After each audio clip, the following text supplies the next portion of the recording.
Dios me les bendiga, mis hermanos, una vez más, por la misericordia del Señor. Estoy compartiendo con ustedes un tema más, tratando de fortalecer nuestro conocimiento, tratando de edificar al cuerpo de Cristo eh, y también dando herramientas para la defensa de nuestra fe, de la postura escatológica. Hemos estado hablando en videos anteriores haciendo una clasificación en cuanto a las líneas de pensamiento escatológicas que existen, con el propósito que nosotros entendamos que hay otras corrientes que quieran o no, o querramos o no, pertenecemos a alguna línea de pensamiento, pero que también nosotros nos identifiquemos a cuál pertenecemos. También en el caso de estas dos posturas en cuanto al tiempo del arrebatamiento, las más conocidas, lo que es el post-tribulacionismo y el pretribulacionismo. Miramos realmente cuál es el que más consistente en la escritura, miramos la diferencia entre la segunda venida y el arrebatamiento, miramos un cuadro donde se establecen las diferencias también entre lo que es la postura, los aspectos, las características que diferencian lo que es el pretribulacionismo y el post-tribulacionismo. En esta ocasión el propósito es estudiar o analizar dos pasajes que son fuertemente embanderados por los defensores de esta postura post-tribulacionista, aduciendo que estos contundentemente hablan acerca de que la iglesia atraviesa lo que es la gran tribulación. Y de hecho estos pasajes son Juan 17:15 y Apocalipsis 3:10. Ellos miran un paralelismo en esto. El propósito de este estudio es realmente dilucidar este tema o estos pasajes, examinarlos para que veamos que realmente no son paralelos.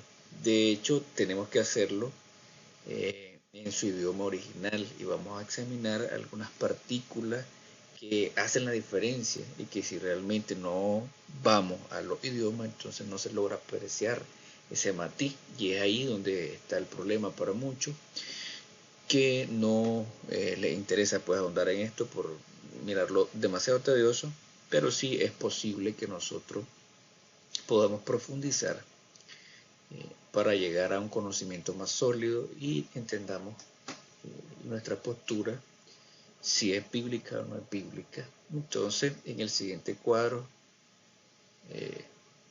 les voy a presentar pues ese análisis, pero antes mirar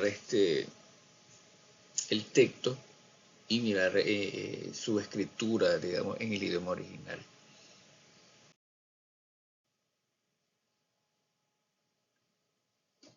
Juan 17:15 dice: no ruego que lo quite del mundo, sino que lo guarde del mal. Aquí de entrada, dice el post-tribulacionista, vean, dice que está rogando al Señor que no lo quite del mundo, o sea, que no lo va a sacar, sino que lo va a exponer a la prueba. Y ellos dicen, pues ahí está contundentemente, se está hablando acerca de que estos discípulos atraviesan la tribulación y ellos eran parte de la iglesia, ellos fueron parte de las primicias de la iglesia y por lo tanto entonces el texto habla que la iglesia pasa la tribulación. Pero vamos a ver realmente en detalle. En el contexto también tenemos que entender qué es lo que viene desarrollando el Señor o que viene hablando, porque del capítulo 12, hablando en el Evangelio de Juan, el Señor da un giro a su ministerio. Ya no sigue hablando, digamos, al pueblo, sino que ahora se enfoca en sus discípulos y comienza a hablarle, ¿no?, acerca de su muerte, lo que se acercaba y la necesidad que ellos entiendan de que se van a enfrentar a diversas tribulaciones, que si él, siendo el árbol verde, hicieron leña, que no hacen del árbol caído el árbol seco. O sea, a mí me aborrecieron, dice el Señor, a ustedes también lo van a aborrecer. Entonces Cristo les viene dando, digamos así, chispazo de las implicaciones de ser su seguidor. Por eso es que el Señor le dice: no ruego que lo quites del mundo, sino que lo guardes del mal.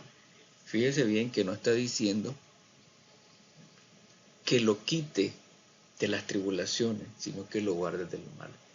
En caso del griego, le pongo la oración completa, pero la vamos a capturar en el cuadro que les mencioné, solamente la expresión, sino que lo guarde del mal. Porque aquí hay una partícula que vamos a ver que es una conjunción, una preposición, perdón, que nos da la clave para poder entender también Apocalipsis capítulo 3 versículo 10 cómo se utiliza realmente. Y vamos a ver y demostrar que la iglesia no pasa la gran tribulación y que estos pasajes no son o no apoyan esta postura post-tribulacionista. El texto dice Ouk, Eroto, Ina, Ares, Autos, Ek, Tou, Cosmos, Ol, Ina, Tereses, Auto, Ek, Tou, Ponero. Fíjese bien. Aquí le pongo la transliteración. Ya, esta es la transliteración, esta que está aquí. Para que no nos enllavemos pues al mirar la grafía griega, sino que podamos leerlo. Pero más que saber leerlo es entender realmente qué es lo que nos dice. Y para eso pues nos vamos a ir al cuadro siguiente. En este cuadro quise hacer el análisis gramatical, porque pienso pues que a través de este cuadro es un poco más visual y que nos va a ayudar pues a entender y luego extraer de este análisis, tomando en cuenta su contexto, una interpretación más consistente de la palabra del Señor. De hecho, aquí tenemos en este cuadro, llevamos 6 aspectos para el análisis de la oración, ¿no?, que vamos a ver. Entonces, en el caso de esta parte de aquí, esta columna, es donde vamos a ubicar el término griego que se utiliza, aquí la transliteración. Recuerde que la transliteración prácticamente es tomar el símbolo de la escritura griega y aplicarlo al símbolo de la escritura, o hallar un equivalente en la escritura, en este caso el castellano, ¿no?, letra por letra, para que se pueda pronunciar o tener un sonido. En lo que es la transliteración, simplemente es transliterar. La categoría gramatical es, digamos así, los grupos donde la selección, ¿no?, de los grupos donde se ubica una palabra que determina la función que realiza dentro de la oración, qué categoría gramatical tenemos. En el caso del castellano tenemos categorías gramaticales, 9 categorías gramaticales. Un ejemplo, el sustantivo, el adjetivo, el verbo son categorías gramaticales. Entonces esto es la categoría gramatical. Vamos a ver en el caso de la primera palabra, cada palabra ubicarla dentro de esa clasificación, cuál es la categoría gramatical que pertenece. En esta otra columna tenemos caso, tiempo, modo y voz, que esta parte es la morfología de la palabra, que es la parte final, digamos, la desinencia, donde codifica una información que nos dice, digamos, el modo de la acción, nos dice el tiempo de la acción y el caso que tiene que ver con cómo se relaciona la palabra con la oración. Entonces, de hecho, en el griego tenemos como 4 o 5 casos, ¿no?, que se ven. Y es importante pues tener conocimiento. De hecho, les recomiendo, ¿no?, que procuremos para hacer este análisis regresar o ir a recordar lo que es la gramática española. De alguna manera pues tenemos que desempolvar el conocimiento para poder entender estas cosas si realmente nosotros queremos hacer la voluntad o queremos profundizar en el estudio de la palabra del Señor. En el caso de este otro cuadro, esta columna, la función sintáctica es la relación que tienen las palabras dentro de la oración, cómo se relaciona cada elemento de la oración entre sí para darle sentido a la oración, y la traducción. Entonces tenemos el texto, ¿no?, que estamos analizando aquí, Juan 17:15. No ruego que lo quites del mundo, sino que lo guardes del mal. Pero vamos a tomar esta parte, ¿no?, que lo guardes del mal. Porque esta es digamos, el caballito de batalla con Apocalipsis 3:10 que utiliza el defensor de la postura postribulacionista y dice que este texto habla de que la iglesia atraviesa la tribulación y que es paralelo con Apocalipsis 3:10, y esto es lo que vamos a demostrar a través de este análisis. Entonces tenemos para el verbo, ¿no?, guardar, tereso. Aquí tenemos su transliteración. Vamos a anotar aquí, tenemos su tereso, aquí está su transliteración. Y la categoría gramatical, bueno, es un verbo. Tereso es un verbo. Vamos a ver si tiene caso en este sentido. Como es un verbo, está relacionado más con el modo. Pero primero tenemos aquí el tiempo o el tiempo en que sucede la acción, y en el caso del griego tenemos este tiempo que se conoce como un tiempo aoristo. El tiempo aoristo es una acción que se realiza en el pasado puntualmente, es una acción que sucede en el momento. De hecho, en el castellano estas lo traducen como pretérito perfecto simple. Habla de una acción que fue completada de una sola vez. Ejemplo, comí, escribí, dormí. Son acciones que ya se realizaron puntualmente en el momento.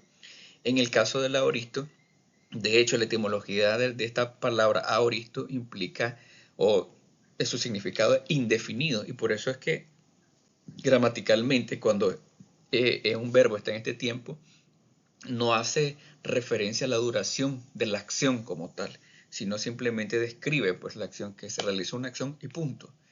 Pero aquí este verbo está en modo subjuntivo.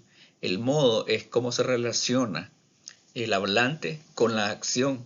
Entonces, en este sentido, el subjuntivo le implica deseo, implica posibilidad. Esto le da un matiz diferente entonces al verbo aoristo, porque aunque no describe la duración de la acción, pero en el caso del subjuntivo entonces le da este matiz o lo estira para que se entienda como atemporal. Es decir, en este sentido, si lo entendemos, no te pido, no ruego que lo quites del mundo, sino que lo guarde del mal. Si solo fuera el aoristo, dijera entonces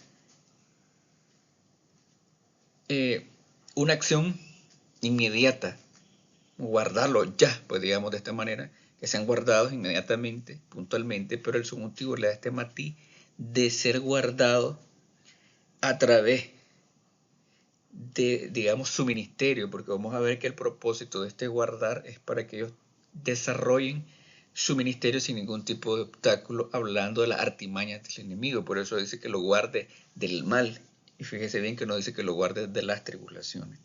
Esto es importante. Luego ustedes pueden profundizar o preguntar. En el caso de la función sintáctica, es un verbo subordinado, porque esto quiere decir que hay un verbo principal, hay una oración principal, y esto conecta también con la oración principal. No ruego, no sería el verbo que está ahí de principal, que lo quites del mundo, sino que lo guardes del mal. Y en su traducción, pues sabemos guardar, proteger, preservar. Esto es necesario, pues realmente, para nosotros luego poder interpretar. Entonces tenemos la siguiente palabra, el siguiente término, autos. Miremos que la categoría gramatical es un pronombre personal. Es un pronombre personal. En el caso, como es un pronombre personal, bueno, tiene la función no de sustituir el sustantivo, entonces tiene un caso, y el caso es el acusativo, que en el caso del acusativo señala el objeto directo, señala, digamos, a la persona a la cual se le está realizando directamente la acción. Y plural masculino, la función sintáctica es un complemento directo, de hecho, ¿no? Y se traduce como a ellos. No te pido, no ruego que lo quites del mundo, sino que lo guardes a ellos directamente. O sea, que la acción de guardar recae directamente sobre ellos, sobre los discípulos. Eso es lo que está haciendo referencia a esto. Miremos la siguiente palabra. Esta aparentemente insignificante partícula es un Ek, ¿no? Está en la categoría gramatical de una preposición. La preposición también implica la relación que tiene la palabra en la oración, ¿no? O el sujeto también, como puede decir un ejemplo, en el caso nosotros tenemos preposiciones como an, encima, sobre, estas son preposiciones, entonces implica cuál es la relación, si está sobre, está en, está debajo, entonces estas son las preposiciones, pero en el caso de la que tenemos aquí, en el griego es ek, es una preposición y indica su función sintáctica, indica origen, procedencia y separación. Fíjense, esto es importante porque esta es objeto de debate. Si no se entiende bien, entonces es como el postribulacionista que termina entendiendo que que está diciendo que el Señor guardará en medio de la tribulación a la iglesia, pero mire que indica origen, procedencia o separación. Y se traduce de, desde, fuera de. Este es el significado, ustedes pueden buscar en cualquier léxico para darse cuenta de la función y el uso de ek, cómo funciona ek es importante. Y de hecho en el caso de ek, si lo podemos visualizar en una imagen, imagínense ustedes que tienen un cuadro y dentro del cuadro sale un objeto y esa es la idea, ¿no? De dentro, fuera, desde fuera, hablando del origen o procedencia para separarse de algo. Eso es importante. Ahí puede la sutileza, ¿no? Que lo malinterpretan, decir, ¿ves? Entonces sale en medio de la tribulación o que lo protege en medio de la tribulación, pero vamos a ver también el contexto y qué es lo que realmente está enseñando las escrituras. La otra expresión, toponero, tenemos aquí la transliteración, su categoría gramatical funciona como sustantivo y adjetivo, porque toponero, el maligno o el mal, se puede traducir, como vamos a ver, está en el caso genitivo, que de hecho concuerda con esta preposición, que señala el origen y procedencia. En el caso genitivo, este caso habla acerca también de procedencia o de origen. Tenemos la función sintáctica, es como un complemento preposicional. Y la traducción del maligno o mal. ¿Se imagina? Entonces esto es importante que nosotros lo tengamos en cuenta,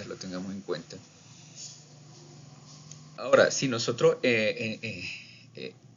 basándonos en este análisis que estamos haciendo, ahora leemos el texto, dice que no ruego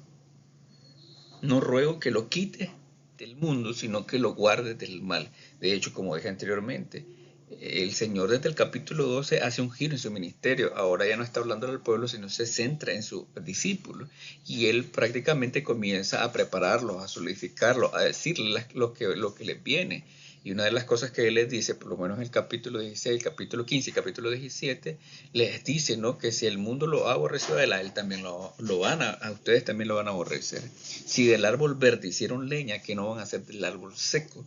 Entonces los viene preparando a ellos, a los discípulos. Ya en el capítulo 17, él hace, ¿no?, una oración intercesora. Y en el versículo 15 que dice, no ruego que lo quites. ¿Por qué dice que no lo quites del mundo? Porque no le está diciendo que lo guarde de las tribulaciones, sino que tienen que atravesar las tribulaciones que son naturales a su identidad con él. Entonces ellos tienen que ser perseguidos. Y ese es el contexto, ¿no?, del pasaje, pero fíjese bien que no les dice que lo guarde de las tribulaciones, de las pruebas, le dice que lo guarde del maligno. ¿Por qué lo guarde del maligno? Porque realmente ellos se le ha encomendado una misión, Mateo 28, 19, de llevar este mensaje, el nombre de Cristo, a todas las naciones judías donde están los judíos diseminados. Ellos tienen que llevar el mensaje de las buenas nuevas del reino y obviamente Dios, Cristo mismo está orando para que ellos sean librados de las artimañas del malo, del maligno, y que ellos puedan terminar su ministerio. De hecho, sabemos que ellos pasaron tribulaciones y fueron martirizados muchos de ellos. Entonces el propósito no era guardarlo de alguna tribulación escatológica, como vamos a ver más adelante, sino guardarlo de las artimañas del maligno, no de las tribulaciones. Y en la idea del postribulacionista habla de ser guardado en medio de una tribulación. Y en el caso de este contexto, no fueron guardados tribulaciones, sino de las artimañas del maligno. Por lo tanto, miramos que la postura tribulacionista malinterpreta el pasaje, tratando de ubicar la iglesia en ese periodo específico conocido técnicamente como la tribulación, que es diferente a tribulaciones. ¿Se imagina? Ahora, en la parte, no, sino que los guardes del mal, miramos, al inaterese auto ectoponero. Entonces, en esta oración indica que la intercesión de Jesús fue para que sus discípulos fueran guardados del maligno en medio de este mundo. El verbo guardar, tereo, se encuentra en tiempo aoristo, en el modo subjuntivo, aunque el tiempo aoristo nos indica una acción puntual, completa en el pasado. En el modo subjuntivo nos hace referencia temporal específica o no hace referencia a un tiempo específico, es atemporal. Pues de esta manera podemos inferir entonces que la oración de Jesús indica deseo de protección en todo tiempo. Este es el matiz que le da el modo subjuntivo. Entonces, esto para el postribulacionista es base para probar su postura, pero en su contexto hace referencia a ser preservado del poder del maligno y no de las tribulaciones, mientras estos cumplen su misión. Entonces entendemos hasta aquí, ¿no? Tomando los elementos del análisis gramatical y en su contexto, esta es la interpretación realmente, que Cristo o este pasaje no está hablando de la iglesia atravesando las tribulaciones, todo lo contrario.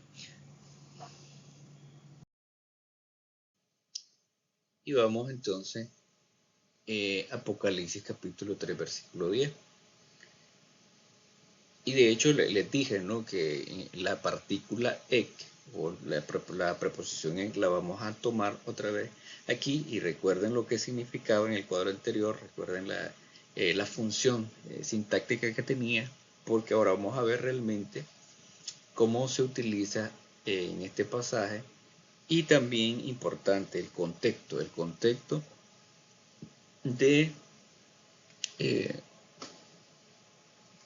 de este pasaje también para la recta interpretación. Apocalipsis 3:10 dice: por cuanto has guardado la palabra de mi paciencia, yo también te guardaré de la hora de la prueba, que está a punto de venir sobre el mundo entero para probar a los que moran en la tierra. Fíjese bien, este pues es otro caballito de batalla que utiliza el defensor de esta postura postribulacionista, y dice: ve, yo también te guardaré de la hora de la prueba. Entonces en el análisis gramatical que ellos hacen, dice que esto significa que Dios lo va a guardar en medio de la prueba. Otros dicen que lo va a sacar en medio de la prueba, pero vamos a ver realmente que no está diciendo eso, que la gramática no permite esa interpretación. Aquí les dejo también lo que es el texto original, el griego, pero vamos a tomar esta parte: yo también te guardaré la hora de la prueba, y es la que tengo por aquí: cago, se, tereso, ek, tes, horas, tou, perasmo. Está la transliteración también. Entonces, vamos a ver también el siguiente cuadro, ¿no?, donde vamos a ver un análisis similar al anterior para poder interpretar. También el propósito de hacerlo de esta manera es como una guía, ¿no?, para que ustedes vean también lo que se hace para poder interpretar un texto, un pasaje.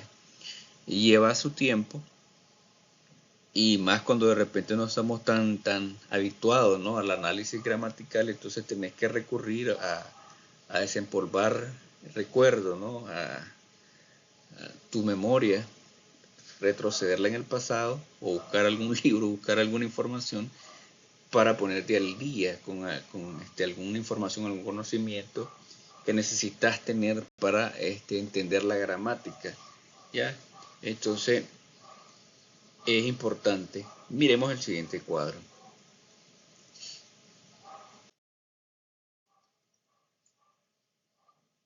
igual pues tenemos el mismo encabezado, la palabra en el griego, la transliteración, su categoría gramatical, el caso, modo, el tiempo, la función sintáctica y la traducción. Cago, en el caso de cago, de hecho, la categoría gramatical a la que pertenece es un pronombre personal, pero aquí hay una contracción de la conjunción kai, se contrae y se, digamos así, eh, se une al pronombre personal y tenemos esta palabra cago, que lo que hace es enfatizar. De hecho, vamos a la traducción, pero voy a traducir como cago, donde implica, si nosotros leemos su contexto, donde implica una reciprocidad.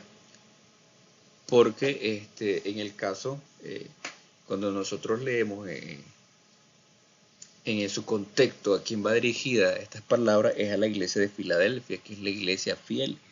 Y de hecho, pues le dice, por cuanto has guardado la palabra de mi paciencia, yo te guardaré de la hora de la prueba. Entonces, este cago dice, yo te guardaré, pero lo que en las versiones como que no expresan, digamos así, el énfasis, pero en el griego sí podemos ver ese énfasis y es yo también, ese énfasis de reciprocidad, como vos fuiste fiel, yo también te voy a guardar de la hora de la prueba. Entonces aquí cago es una contracción de kai junto con el pronombre ego, que es la primera persona, ¿no?, del singular. Es una función enfática en el caso nominativo. De hecho, esta sería su función sintáctica, sería el sujeto del verbo. ¿Ya? Cago yo. De hecho, que sabemos que es el Señor Jesucristo y su traducción yo también, habla haciendo ese énfasis. Mire qué importante es lo que es el análisis, porque estas pequeñas partículas, que de hecho se pueden pasar por alto, tienen una gran importancia en la oración porque se relacionan y le dan significado, le dan información que nos ayuda a nosotros a entender qué es lo que se está diciendo. Esta otra partícula o este otro elemento, se, es un pronombre personal también en singular en el caso acusativo y tiene la función de objeto directo. Yo también te guardaré, te, entonces a ti, ¿no?, refiriéndose a ti, te, por eso es el objeto directo. La acción es guardar, te guardaré. Entonces la acción recae sobre esta, este objeto, digamos así, o estos individuos, te guardaré, o esta iglesia. Entonces por eso cumple la función de objeto directo. Vamos al verbo. Tereso, que es la misma raíz, ¿no?, de tereo, guardar, preservar. En el caso aquí está así, en un futuro activo indicativo. En el caso de 17:15 de Juan, recuerden que lo encontramos en un aoristo activo subjuntivo, una acción puntual, dijimos, ¿no? En el caso de este tereso habla del futuro, está en un futuro activo indicativo.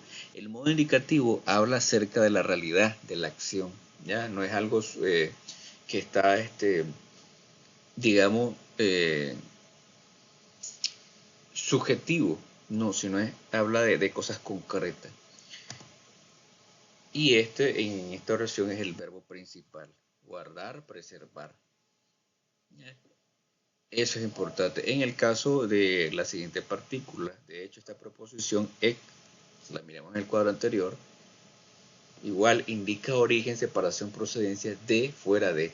Y aquí vamos a ver realmente, de hecho, cómo se cae, digamos, el castigo de naipe de la postura post-tribulacionista, porque realmente con este análisis va a ver la función que cumple esta proposición y nada tiene que ver entonces con la idea de preservar la iglesia, a los que miran a la iglesia ahí en la tribulación.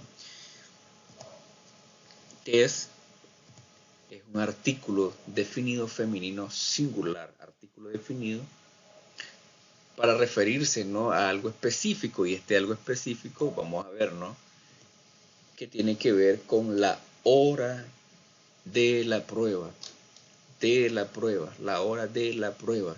Fíjese que este artículo es definido y es porque está hablando de algo específico,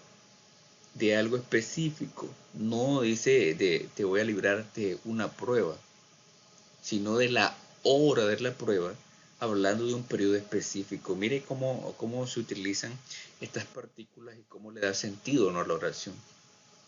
Entonces, este artículo definido está implicando que habla acerca de un periodo específico, de la hora de la prueba.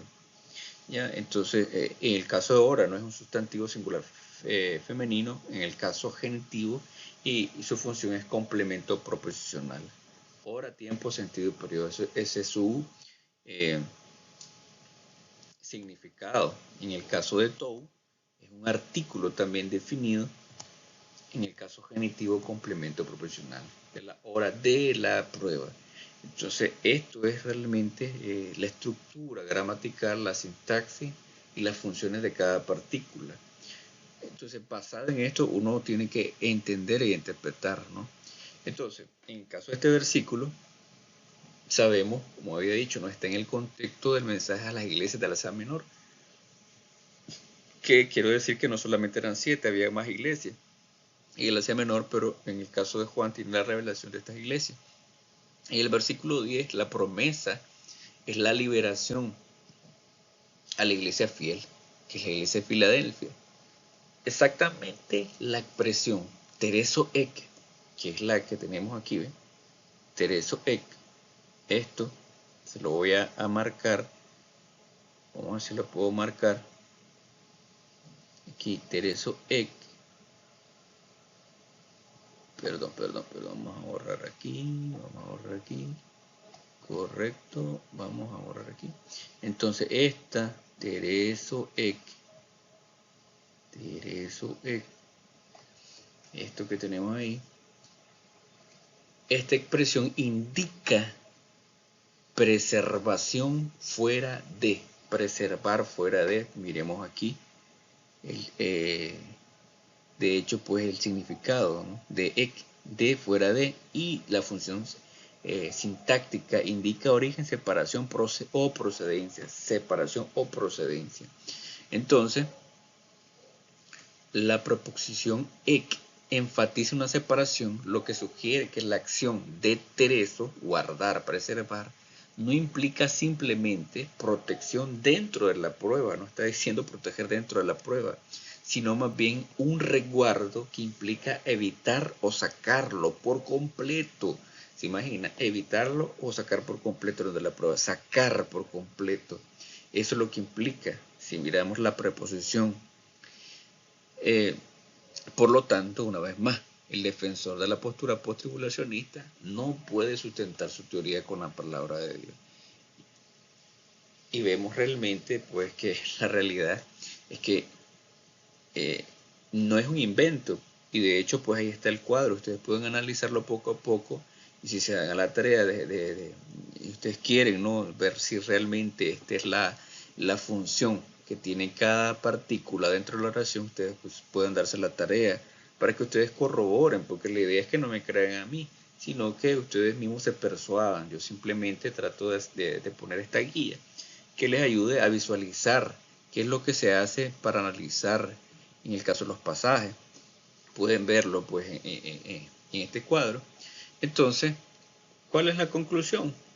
Bueno, que ninguno de estos pasajes, primeramente 17:15, Apocalipsis 3:10, no son paralelos, no están hablando de la tribulación, y en el caso de Apocalipsis 3:10, que habla así de la tribulación, pero la iglesia no está ahí, ¿ya? Entonces eso es importante que lo notemos, pues, en ese sentido, y nos demos cuenta realmente lo que la escritura enseña en cuanto a eso. Y bueno, vamos a ver la siguiente diapositiva, que de hecho es nuestra conclusión.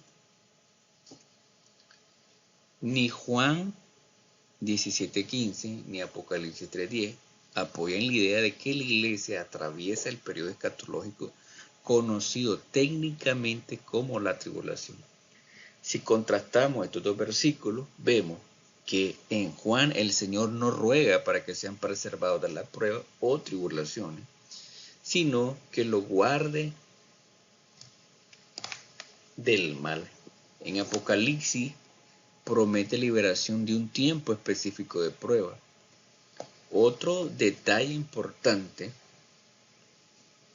fíjese bien, es entender que esta acción divina es recíproca a la fidelidad de esta iglesia, y por lo tanto, si le deja que atraviesen un periodo terrible de tribulación mayor a las tribulaciones que han padecido, entonces aquí tenemos que pensar cuál es la esperanza y cuál es el alivio y el consuelo para esta iglesia sufriente.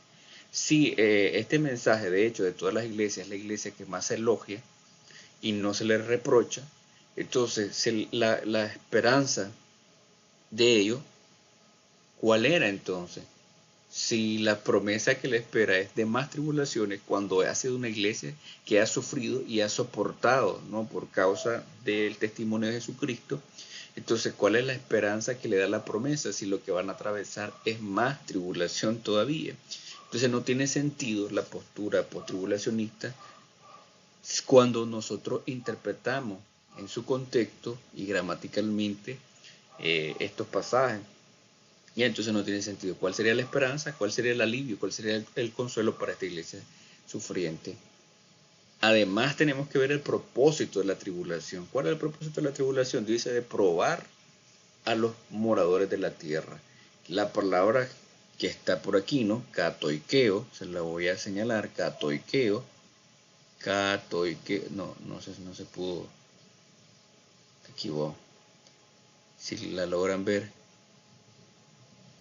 katoikeo, esta palabra katoikeo implica una morada permanente. De hecho es una palabra enfática, o sea, habla de aquellos que moran permanentemente en la tierra, ¿ya? En su forma de presente participio, de hecho también, ¿no? Que se encuentra esta palabra. De hecho el participio implica como un estado. Entonces lo que implica esta palabra en tiempo presente es que han hecho de este mundo su habitación, su tierra, pues realmente donde ellos moran permanentemente, ¿ya? Y esto implica entonces su naturaleza, su identidad, los anhelos que tienen ellos como individuos. Y sabemos que esta pues no es la condición de la iglesia. La iglesia tiene una ciudadanía celestial, su morada no es aquí realmente, ¿ya? Entonces, esto es importante, ¿no?, que lo debemos de capturar y entender, meditar y rumiar, porque es clarísimo realmente lo que está hablando Juan. Ahora, un detalle en el caso de que vamos a ver aquí. Esta expresión, ¿no?, que nosotros tenemos en castellano, moradores de la tierra, de hecho es un cliché. Un cliché. Prácticamente es una frase que se repite constantemente de tal forma que pierde su uso original. Un ejemplo, el caso del cliché, en el caso de nosotros, ¿no?, por lo menos decir, esta es la gota que derramó el vaso. Entonces tiene un sentido, digamos, propio, objetivo, natural, ¿no?, de una gota que derrama el vaso, pero se utiliza de manera recurrente para referirse, digamos así, a que una persona ha llegado al límite, ¿no?, de ciertas circunstancias, cierta situación, y de alguna manera, como se utiliza tan recurrente, se vuelve un cliché, o sea, algo que ha perdido su sentido original y que solamente se utiliza para esta circunstancia. Entonces, en el caso de la expresión moradores de la tierra, tiene digamos así, esta deformación, ¿no?, hasta convertirlo en un cliché. De hecho, miramos como en el caso de Apocalipsis 6:10, le voy a leer aquí, dice, y clamaban a gran voz diciendo, ¿hasta cuándo, soberano, Señor santo y verdadero, no juzga y venga nuestra sangre de los que moran en la tierra. Si ustedes se fijan, los que moran en la tierra, haciendo referencia a los que pertenecen a este mundo realmente. No solamente el hecho de que habiten, porque es la tierra en la que tienen que habitar, sino que pertenecen a este mundo, a este sistema, eso es lo que está diciendo, y está haciendo referencia a moradores de la tierra, con este sentido, con este matiz, en forma de cliché. Apocalipsis 8:13, mire lo que dice: y vi y oí un águila volando en medio del cielo que decía a gran voz: ay, ay, ay de los que moran en la tierra por causa de las otras voces de la trompeta de los 3 ángeles que están a punto de tocar. Si ustedes se fijan otra vez, hay de los moradores de la tierra. ¿Se imagina? Entonces aquí miramos la función o la forma que se está utilizando esta expresión, moradores de la tierra. Apocalipsis 11:10. Los que habitan en la tierra se regocijan sobre ellos y lo celebran y se enviarán regalos uno a otro porque ellos atormentaron a los que habitan sobre la tierra. Miren el principio del versículo 10, y los que habitan en la tierra, o sea, los moradores de la tierra, se regocijaban sobre ellos y celebraban y se enviarán regalos uno a otro porque ellos atormentaron a los que habitaban sobre la tierra, ¿se imaginan? Entonces, de hecho, está hablando, ¿no?, de los 2 testigos que atormentaban a los moradores de la tierra. Y una vez más, haciendo referencia a los que pertenecen a este mundo, los que pertenecen a este sistema realmente. Y eso, pues, ese detalle, pues, es importante porque miramos cómo se utiliza, ¿no? Apocalipsis 12:2 también, por tanto, regocijaos cielo y los que moráis en ellos. Ay de la tierra y del mar, porque el diablo ha bajado hasta vosotros con gran furor, sabiendo que tiene poco tiempo. Ay de los que moráis en ellos, ay de la tierra y del mar.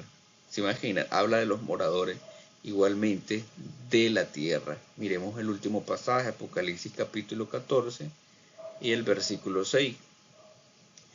Vi otro ángel volando en medio del cielo que tenía un evangelio eterno para anunciarlo a los asentados en la tierra, es decir, sobre toda nación, tribu y lengua y pueblo. ¿Se imagina? El anuncio del tercer ángel, no, prácticamente sabemos, no es asunto doctrinal, o sigue al anticristo o siguen al Señor. Ese es el mensaje del tercer ángel. Y utiliza, ¿no?, otra vez la expresión, Juan, los moradores de la tierra. Entonces, como conclusión, ¿a qué conclusión podemos llegar? Pues aquí está la conclusión. De hecho, estos textos no avalan la postura, no ayudan, no apoyan al defensor de la postura post-tribulacionista. De ninguna manera lo hacen. Entonces, mis queridos hermanos, les dejo este video para que ustedes lo escuchen, lo examinen, metabolicen, analicen y luego pregunten en los comentarios o mandan algún mensaje. Si hay algo que ustedes pueden refinar o mejorar, también me avisen. Así que bendiciones, mis hermanos, y Maranata.